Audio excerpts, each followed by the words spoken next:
ത്രിയേക ദൈവ തിരുനാമത്തിന് മഹത്വമുണ്ടായിരിക്കട്ടെ. ദൈവവചന ധ്യാനത്തിനായിട്ട് നാം ഒരുങ്ങുകയാണല്ലോ. ഇന്ന് സഭയായി നിശ്ചയിച്ചിരിക്കുന്ന വിഷയം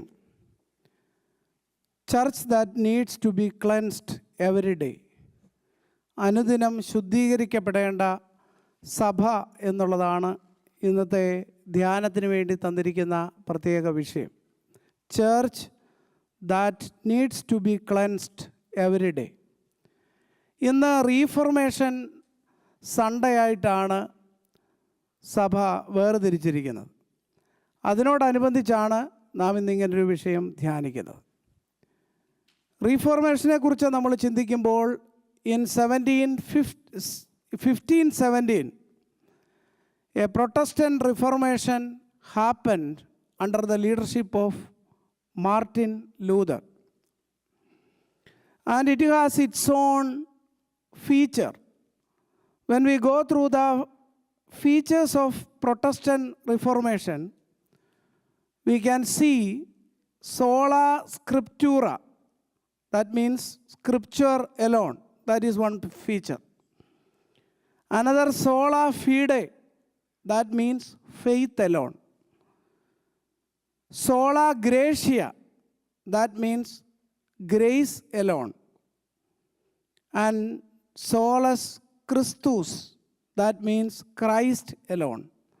Well, scripture alone, faith alone, grace alone, Christ alone. തുടങ്ങിയവയാണ് പ്രൊട്ടസ്റ്റന്റ് റിഫോർമേഷൻ്റെ പ്രധാനപ്പെട്ട പ്രത്യേകതകൾ. ആ റിഫോർമേഷനിലൂടെ മാർട്ടിൻ ലൂതർ മുന്നോട്ട് വെച്ച ആശയം every Christian has direct access to God. ആർക്ക് വേണമെങ്കിലും ഈ ദൈവത്തിൻ്റെ സന്നിധിയിൽ ഒരു മധ്യസ്ഥൻ്റെയും ഇടനിലയില്ലാതെ ചെല്ലാനായിട്ട് സാധിക്കും എന്നുള്ളതാണ് അതിൻ്റെ പ്രധാനപ്പെട്ട ഒരാസ്പെക്റ്റ്. ഇതിൻ്റെ ചുവട് പിടിച്ചാണ് മലങ്കര സഭയിൽ സെമിനാരി പ്രൊഫസറായിരുന്ന Palakkunnath Abraham Malpan. Malpan means teacher. നമ്മൾ വിശുദ്ധ കുർബാനയിൽ പ്രാർത്ഥനയിലൊക്കെ മൽപ്പാന്മാരെയും എന്ന് പറയുമ്പോൾ Malpan means teacher. He was professor in seminary. And Kaithayil Geevarghese Malpan, 2 professors. They were reformed our Malankara church to go back to the teachings and practices as when the church was set up by Saint Thomas. ആദ്യകാലത്ത് കർത്താവിൻ്റെ ശിഷ്യനായ തോമസിനാൽ ഈ സഭ മലങ്കരയിൽ സ്ഥാപിക്കപ്പെട്ടപ്പോൾ ഉണ്ടായിരുന്ന പഴയ ഗുണങ്ങളിലേക്ക് മടങ്ങിപ്പോകാനായിട്ടാണ് അവർ ശ്രമിച്ചത്. അതുകൊണ്ട് Abraham മൽപ്പാനെ അറിയപ്പെടുന്നത് ലൂതർ ഓഫ് ദ ഈസ്റ്റ് എന്നാണ്.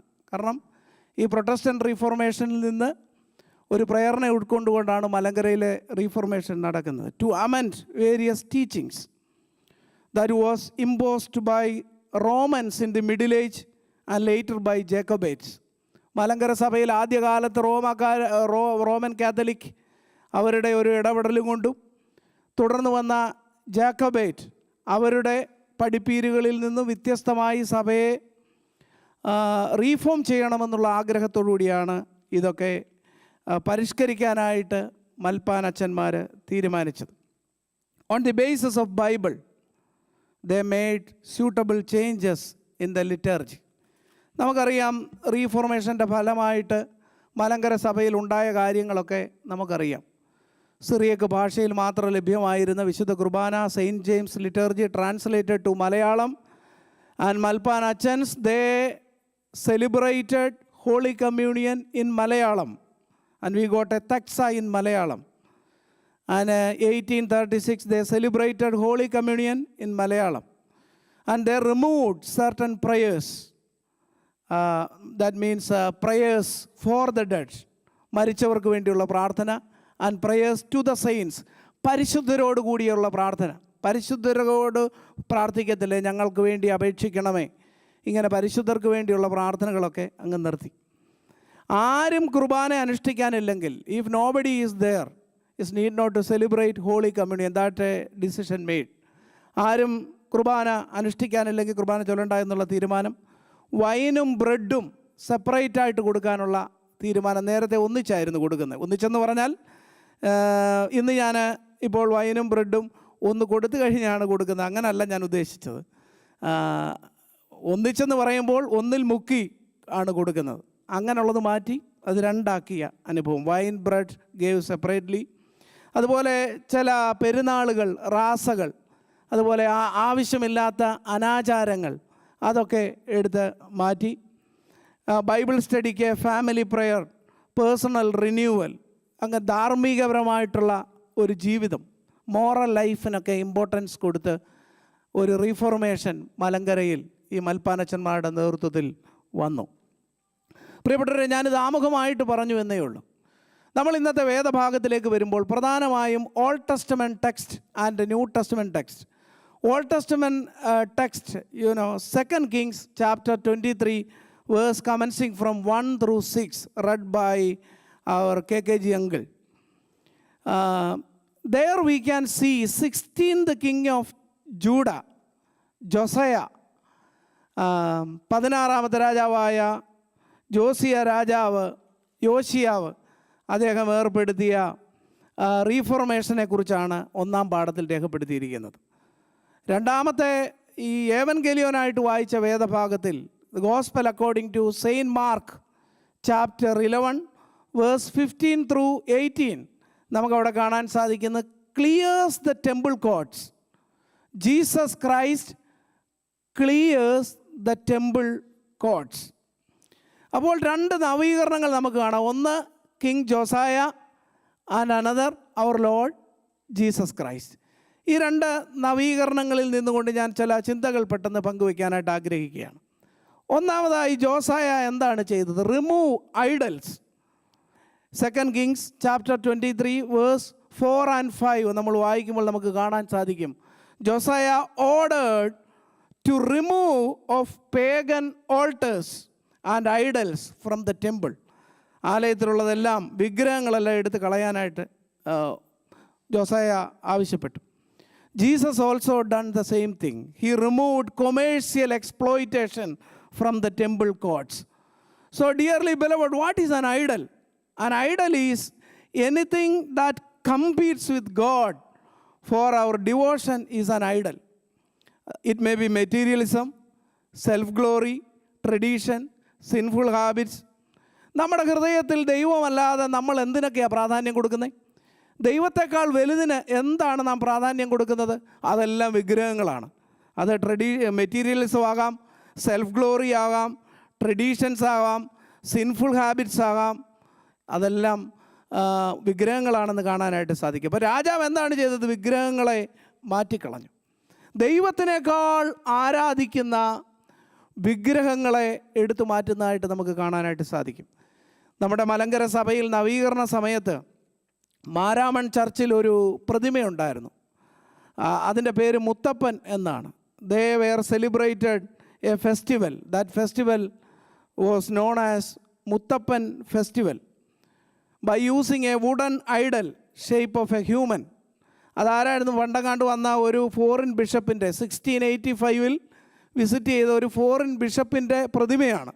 അത് വെച്ചാൽ കാർഷിക വിളകളൊക്കെ ഒത്തിരി കിട്ടും, രോഗങ്ങളൊക്കെ മാറും എന്നൊക്കെ പറഞ്ഞ് അതിനെ ഇങ്ങനെ വെച്ച് ആരാധിക്കുക. നവീകരണത്തിൻ്റെ ഫലമായിട്ട് ഏബ്രഹാം മൽപ്പാൻ എന്ത് ചെയ്തു? അതിനെ എടുത്ത് എവിടിട്ടു? കിണറ്റിലിട്ടു. ഇതുപോലുള്ള അനാചാരങ്ങളൊക്കെ മലങ്കര സഭയിൽ നിന്നും മാറ്റം ചെയ്തു എന്നാണ് നമുക്ക് മനസ്സിലാക്കാനായിട്ട് സാധിക്കുന്നത്. രണ്ടാമതായി ജോസായ ചെയ്തത് എന്താണ്? Restore the word. ദൈവവചനത്തെ ഒന്നുകൂടെ പുനരുദ്ധരിക്കുന്നതായിട്ട് നമുക്ക് കാണാനായിട്ട് സാധിക്കുന്നുണ്ട്. 2 Kings chapter 23 verse 2 and 3 when we read, king read the book of covenant. The book of covenant was read publicly. The people renewed their covenant. In Mark 11 verse 17 we can see Jesus quoted scripture, my house shall be called a house of prayer for all nations. He quoted a biblical text from Isaiah chapter 56 verse 7. and Jeremiah chapter 7 verse 11. Jesus quoted this biblical verse, and he commented that my house shall be called a house of prayer for all nations.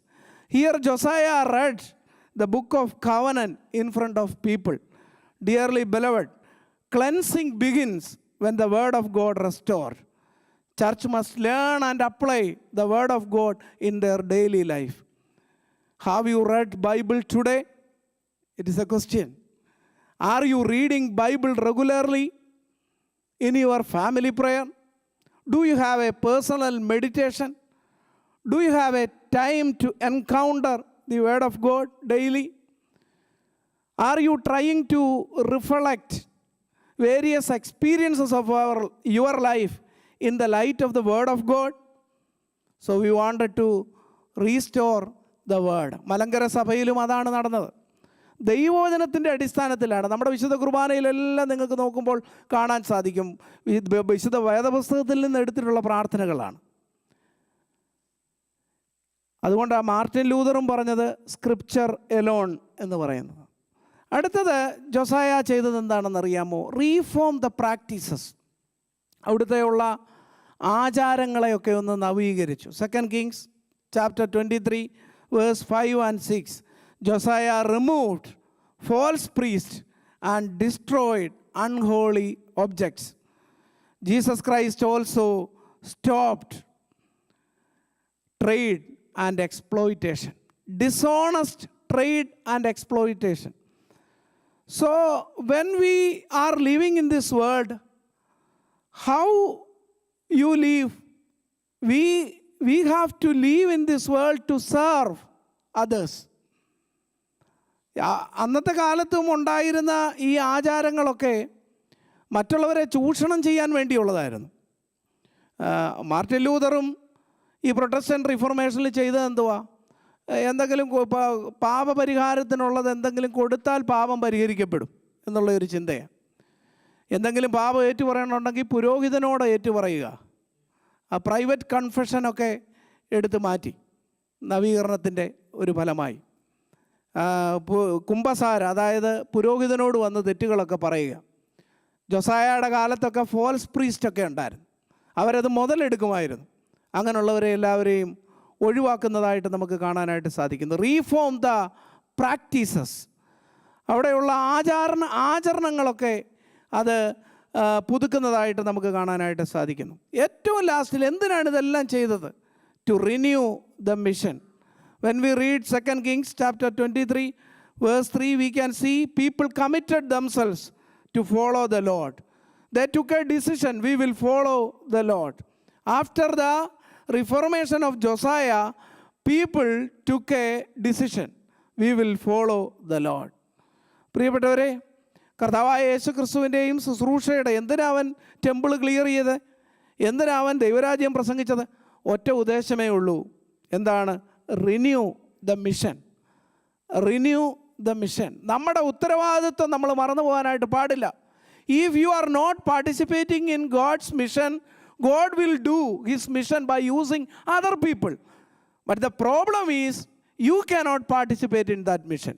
ഞാൻ എപ്പോഴും പ്രസംഗിക്കുമ്പോഴൊക്കെ പറയുന്ന, കാക്കയെ കൊണ്ടുപോലും mission ചെയ്യിച്ചിട്ടുള്ളതാണ് ആര്? ദൈവം അല്ലേ? തൻ്റെ ഭക്തന് വശന്നിരുന്നപ്പോൾ തട്ടിപ്പറിക്കുന്ന കാക്കയെ കൊണ്ടുപോലും ഭക്ഷണം കൊടുത്തതാണ് ദൈവം. അപ്പം ദൈവത്തിന് മിഷൻ ചെയ്യാൻ നമ്മളൊന്നും വേണ്ട.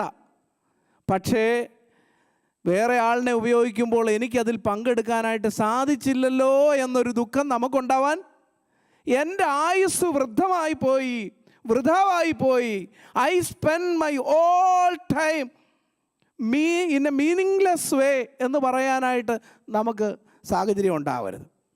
അതുകൊണ്ട് each and every deliberations of our service is the time to renew our mission and commitment towards Lord Jesus Christ. അന്ന് ജോസായ ഈ റീഫോം ചെയ്തപ്പോൾ ആൾക്കാരൊരു തീരുമാനമെടുക്കുകയാണ്, we will follow the Lord. കർത്താവും ആ ടെമ്പിള് ശുദ്ധീകരിച്ചതിൻ്റെ പിന്നിലും ആ മിഷനെ പുതുക്കാൻ വേണ്ടി. ഇന്ന് നമ്മുടെ ഇടയിൽ എന്താണ് ആവശ്യമുള്ളത്, എന്താണ് ആവശ്യമില്ലാത്തത്? What is good, what is bad? നന്മകളും തിന്മകളും തമ്മിൽ ഇടകലർന്ന് തിരിച്ചറിയാൻ പാടില്ലാത്ത അതുമാകാം ഇതുമാകാം എന്നുള്ള ഒരു വല്ലാത്ത ഭ്രമിപ്പിക്കുന്ന ലോകത്തിലാണ് പ്രിയപ്പെട്ടവരെ നമ്മൾ ജീവിക്കുന്നത്. ഒറിജിനലിനെ വെല്ലുന്ന ഡ്യൂപ്ലിക്കേറ്റുകളുള്ള കാലമാണ്. എന്താണ് ശരിയെന്ന് നമുക്ക് തിരിച്ചറിയാൻ സാധിക്കത്തില്ല. In the midst of this world we have to be renewed by ourselves in the light of the word of God day by day. And we must renew our mission and commitment to the Lord. Lord, what is the purpose of my life? Why you send me to this family, to this church, to this community? When I look back in my life, Lord, you guided me and you have been gracious to me. But many a times I forget your divine grace and your blessings upon me. Lord, renew me. That a kind of prayer we should have. പ്രിയപ്പെട്ടവരെ, ഞാൻ എൻ്റെ പ്രസംഗം അവസാനിപ്പിക്കട്ടെ. ഞാൻ പറയാനായിട്ട് ശ്രമിച്ചത് remove idols. ദൈവമല്ലാതെ നമ്മുടെ മനസ്സിൽ എന്തെങ്കിലും പ്രാധാന്യം കൊടുക്കുന്ന വിഗ്രഹങ്ങളുണ്ടെങ്കിൽ അകത്താരായിരിക്കുന്നത്? നമ്മുടെ ത്രോൺ, ഹൃദയമാകുന്ന സിംഹാസനത്തിൽ ആരാണ്? Hearts throne. Who access there? What occupies there? When we assess our hearts, what occupies there? ദൈവമല്ലാതെ എന്തിനൊക്കെയാണ് നമ്മൾ ഹൃദയത്തിൻ്റെ നടുത്തളത്തിൽ ഇരുത്തിയിരിക്കുന്നത്? അതിനെല്ലാം ഒഴിവാക്കണം. Remove idols. രണ്ടാമതായി എന്താ രണ്ടാമത് പറഞ്ഞേ? Restore word. ദൈവവചനം നമ്മൾ വായിക്കുകയും പഠിക്കുകയും അതിന് അനുസരിച്ച് ദിനംതോറും പുതുക്കപ്പെടുകയും ചെയ്യണം. Restore the word. Third one, reform the practices. നമ്മുടെ ആചാരങ്ങൾ അനാചാരങ്ങളായി പോകാനായിട്ട് പാടില്ല. നമ്മുടെ ആചരണങ്ങൾ മീനിങ് ഫുൾ ആചരണങ്ങളായിരിക്കണം. കാനാവിലെ കല്യാണ വിരുന്നിലും കർത്താവ് അതാണ് ചെയ്തത്. അവരുടെ ശുദ്ധീകരണ, അവരുടെ പ്യൂരിറ്റി ആൻഡ് ഇംപ്യൂരിറ്റി ലോ, അതിനെ ആസ്പദമാക്കിയുള്ള ആ കൽപ്പാത്രത്തിൽ, അതിനു വേണ്ടിയുള്ളതാണല്ലോ കൽപ്പാത്രം. അതിനെയാണ് കർത്താവ് രുചി പകരുന്ന അനുഭവമുള്ളതാക്കി മാറ്റിയത്. നമ്മുടെ ആചരണങ്ങൾ രുചി പിടിക്കണം. ഏറ്റവും അവസാനം ഞാൻ പറഞ്ഞത് റിന്യൂ ദ മിഷൻ. ഈ 4 കാര്യങ്ങൾ നിങ്ങൾ ഓർത്തുകൊണ്ട് വേണം ഇന്ന് ഈ പ്രസംഗം അവസാനിപ്പിക്കുമ്പോൾ നിങ്ങൾ വിശുദ്ധ കുർബാനയിൽ പങ്കെടുക്കാൻ. Remove idols, restore the word and reform the practices and renew the mission. God bless you. Now I invite Mrs. Susan Matthew to lead us in prayer.